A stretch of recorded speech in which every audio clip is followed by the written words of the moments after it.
Yo, ça fait quoi? Plus de 2 mois qu'on s'est pas vu? T'as pas eu de mes nouvelles ni rien? Ben, je vais bien. Ou plus ou moins tout ce qu'on peut espérer du bien. Bon, si tu te poses des questions sur pourquoi tu n'arrives pas à t'assumer, à t'aimer pleinement, à, à chaque fois que tu essaies de t'assumer, il y a un truc qui déconne, eh bien, reste là. Mais aussi, je te redirige sur le lien du site de Laetitia Éléments d'Intérieur. Elle a fait un petit carnet avec son premier module qui te sera fort utile si tu te poses toutes ces questions. Très intéressant, je l'ai acheté, j'ai commencé à le lire et non, c'est très cool. Je l'ai pas fini. De toute façon, c'est pas fait pour être lu d'une traite, hein, et c'est fait pour être lu plusieurs fois. Voilà. T'as vu, je te fais taper. Non, franchement, je trouve qu'elle le mérite. Et allez voir. Je vous mettrai le lien en barre de description, il n'y a pas de souci. Et foncez voir, il y a pas de souci. Il y a pas de mal. Voilà. Aujourd'hui, le sujet dont je voulais traiter, c'est la culpabilité dans l'art de s'assumer. Et par art, j'entends art avec MS, plutôt les arts de s'assumer. Parce que je vais voir avec toi qu'il y a plusieurs façons de s'assumer. Pour moi, il y en a deux. Peut-être qu'il y en a plusieurs. Il y en a d'autres, hein, il n'y a pas de souci. Tu peux en parler dans les commentaires si ça t'intéresse, qu'on en débatte. Mais pour moi, il y a deux formes d'assumage. Je ne sais jamais le terme à utiliser pour ce mot-là. Bon, on va dire assumage, voilà. Assumation, bon. Bref, voilà. Euh, pour résumer, ou plutôt pour te reprendre du début, il va falloir que tu remontes jusqu'à la plus tendre enfance. Ce moment, euh, avant même tes premiers souvenirs, où tu étais un enfant épanoui, heureux, un enfant qui assumait ses curiosités, un enfant qui assumait d'avoir envie de découvrir le monde, d'avoir envie de tester les choses. Pour l'enfant, il n'y a pas d'erreur, il n'y a pas de victoire, il n'y a que la connaissance, il n'y a que l'appréhension du monde qui l'entoure. Bah oui, un enfant, qu'est-ce qu'il a envie? Il a envie de comprendre. Il a envie de comprendre le monde qui l'entoure, peu importe la méthode. Parce que la méthode, elle devient bonne ou mauvaise, mais comment? Parce qu'on lui dit qu'elle est bonne ou mauvaise. Et à la base, lui, il s'en fout. Pour lui, ce ne sont que des méthodes. Tous les moyens sont bons pour arriver à ses fins. Ça, c'est la doctrine de l'enfant, hein. C'est comme ça que l'enfant, il arrive à déterminer, il arrive à déterminer ce qui est bon ou mauvais pour lui. Il arrive à déterminer ce qu'il aime ou ce qu'il n'aime pas. Mais qu'est-ce qui se passe si un parent, ou même les deux, viennent se mettre en travers de sa découverte, viennent se mettre en travers de son apprentissage personnel? Parce qu'on parle bien de développement personnel, hein. Je sais pas si tu le sais, en tout cas moi c'est un truc que j'ai découvert il y a pas longtemps, mais l'enfance, c'est le stade de la vie où le développement personnel est le plus grand et le plus haut en intensité. Il n'y a pas plus grand que le développement personnel dans l'enfant, hein. L'enfant, il est vierge, il se découvre.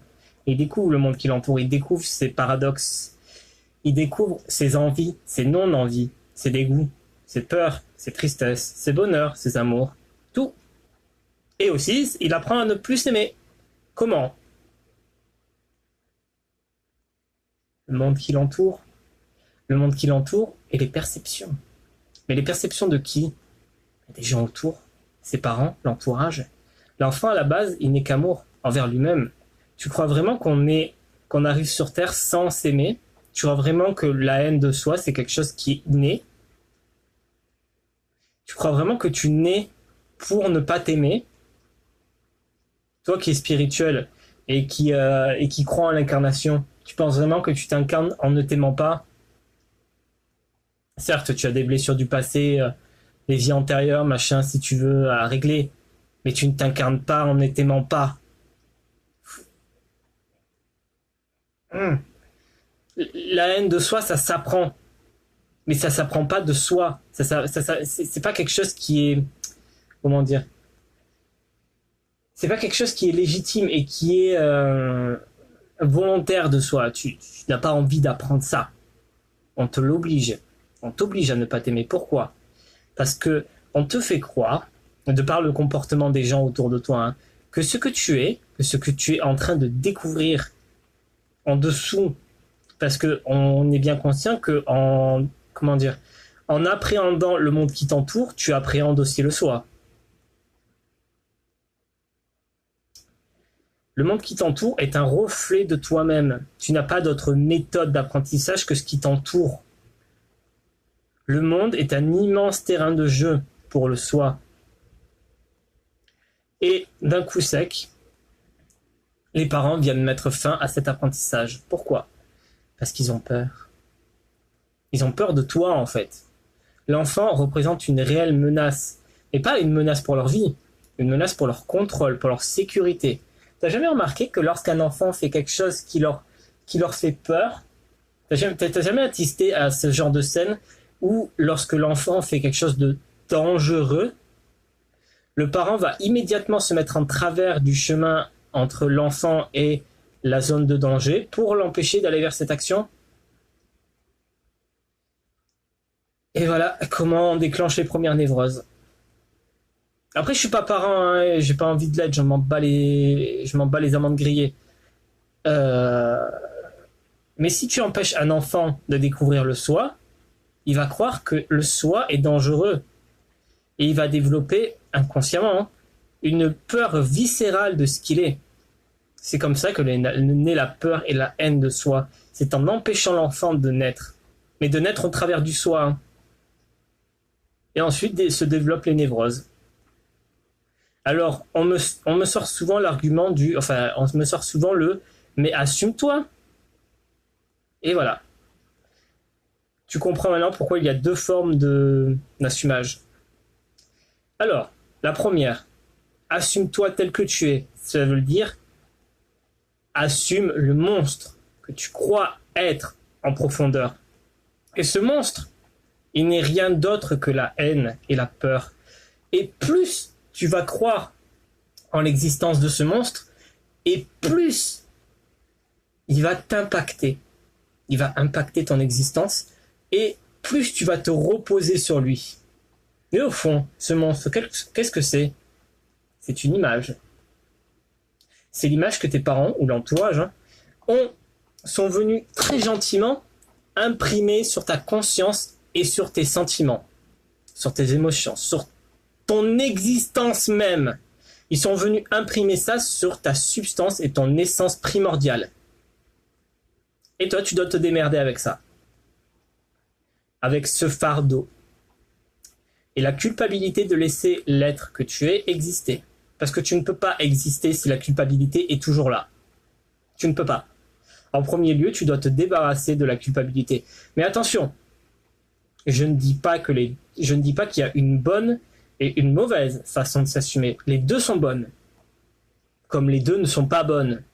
En fait, ce que j'essaie de te dire, c'est que les deux sont nécessaires. Les deux font partie du cheminement logique de ce que j'appellerais la guérison. Et le débloquement, en fait, il faut que tu imagines ta vie, comme si elle avait été mise en pause à l'âge de 3 ans. Littéralement. Et le seul moyen que tu as pour la poursuivre, c'est de sortir de la pause. Mais en attendant, tu as fait plein de trucs ailleurs. Tu as lu des bouquins, tu as appris, tu as appréhendé. Donc tu as gagné en XP. Il n'y a pas de souci. Tu vas reprendre ta vie, tu vas reprendre le jeu là où tu l'avais laissé à 3 ans, et tu vas continuer d'apprendre, mais sans la culpabilité. Parce que la culpabilité, elle t'empêche de réellement intégrer l'information. Parce que tu ne peux pas réellement savourer un instant si tu es sans cesse aux prises avec la culpabilité. C'est impossible. C'est pas possible. Donc, en premier lieu, qu'est-ce qu'il faut faire? Se débarrasser de la culpabilité. Pas facile. En fait, je vais te parler d'un truc. Est-ce que tu connais... Oui, tu dois connaître la Reine des Neiges. Elsa, Darendelle, machin, tout ça. Bref. Au début du film, les parents d'Elsa l'enferment dans le château parce qu'ils ont peur de son pouvoir. Ils ont peur de ce qu'elle pourrait représenter si elle commençait à vraiment appréhender ses pouvoirs. Les pouvoirs peuvent être assimilés à la connaissance de soi. Faut que tu imagines le soi comme une chambre pas rangée. Voilà, une chambre pas rangée. Et à chaque fois que tu essayes de ranger cette chambre, quelqu'un te prend le bras et te dit non, tu le fais pas. Mais j'ai envie de ranger moi. Non, non, tu le fais pas. Et le pire, c'est que même si cette personne part, cette personne qui te prend le bras à chaque fois, tu vas continuer à avoir cette pulsion de dégoût quand tu vas ranger la chambre, quand tu vas vouloir la ranger. Tu vas rentrer et inconsciemment, tu vas avoir ce petit message dans ta tête qui va te dire non. Pourquoi? Parce qu'on est venu l'imprimer. C'est ça la culpabilité. Et la culpabilité n'est pas à toi. La culpabilité, c'est quelque chose qui se transmet. Voilà. Tout bonnement. Donc, revenons-en à Elsa. Donc, ses parents meurent. Elle devient reine. Et lorsqu'elle se rend compte que elle ne peut pas vivre aux côtés des autres, elle s'en va. Elle s'en va créer son palais dans la neige. Elle s'émancipe, on va dire. Elle s'émancipe du monde réel. Mais elle s'émancipe du monde réel. Elle s'émancipe de la matière. Elle s'émancipe des gens. Mais elle s'émancipe pas de cette image qu'on est venu imprimer en elle. La preuve, lorsque Anna revient la chercher, elle a encore peur. Elle a encore la culpabilité de ce qu'elle est. Elle croit encore être un monstre. Ce n'est pas parce que les gens partent que tu es guéri. Les gens ne sont pas responsables de ce que tu vas faire. Ils sont seulement là pour t'empêcher de faire ce que tu as à faire. Relations toxiques, tout ça. Voilà. Donc, je pense que Elsa, dans le film, à la fin, elle découvre qu'elle n'est pas un monstre. Mais elle le découvre grâce à quoi? Grâce à l'amour des autres. Je trouve que cette fin est un peu bâclée, elle est un peu gnangnan, parce que moi, si j'avais été au Rennes, ce qui ne, j'aurais pas voulu, hein, mais bon, j'aurais tout simplement mis en évidence que Elsa se guérit grâce à l'amour d'elle-même. Je vais te dire un truc, il n'y a pas plus puissant, il n'y a pas plus noble et il n'y a pas plus authentique qu'un amour personnel et qu'un amour qui est dirigé vers soi-même. L'amour inconditionnel de sa personne. Comment tu veux guérir de quelque chose si tu ne t'aimes pas? Comment tu veux avancer dans la vie si tu te hais profondément? Comment tu veux avancer dans la vie si tu as toujours cette putain d'image et que tu laisses aux autres le soin de te guérir? Tu vois pas que c'est un cycle sans fin, que tu laisses encore aux autres l'opportunité de te briser ou de faire de toi ce qu'ils ont envie? Tu laisses littéralement aux autres la possibilité de soit te monter, soit te descendre. Ce serait peut-être pas temps de reprendre les rênes de ta vie? Ce serait peut-être pas temps de compter uniquement sur toi? Je dis pas de ne plus aimer les autres ou de ne plus accueillir leur amour, mais place-toi au sommet. Place-toi au sommet et élimine cette putain de dépendance. Mais surtout, attention, fais-le pour toi. Ne le fais pas pour les autres. Et même lorsque je te dis ça, ne m'écoute pas. Fais-le quand tu te sentiras l'envie de le faire. Et même si cette envie ne vient pas, c'est pas grave. Elle viendra à un moment ou à un autre, ou peut-être pas. C'est pas grave. Mais tu n'avanceras pas dans ta vie, ou en tout cas sur ce plan-là, si tu ne choisis pas de t'aimer avant tout. Si tu es narcissique, tant pis. Tu ne le seras pas de toute façon. Parce que l'amour inconditionnel, c'est l'amour de soi, mais l'amour des autres. Un amour névrosé, c'est pas pareil.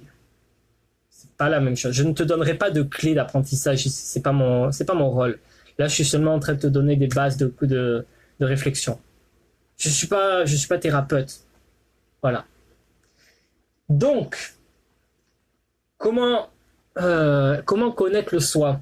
Se donner la chance de faire des expériences, se donner l'opportunité de faire des expériences sans avoir le regard culpabilisant et le regard bien ou mal, ou le regard bon ou pas bon. Les expériences bonnes ou mauvaises sont toutes nécessaires pour la construction du soi. Toutes, sans exception. Et c'est pour ça, et c'est lorsque d'ailleurs tu commences à te mettre des remparts, à te mettre des panneaux de jugement sur telle ou telle action, que bah, tu pars en couille. Salut Rock. Je sais que tu fais plus ça, mais voilà, ça m'amuse. Tu ne peux pas te permettre de juger tes actions. Parce que c'est à partir de là, justement, où tu commençais à te freiner. Quand tu étais enfant, tu ne te freinais pas. Quand tu étais enfant, tu découvrais. Redeviens cet enfant. Et continue de construire ton monde intérieur. Salut Joe. Allez, bye bye et bonne construction.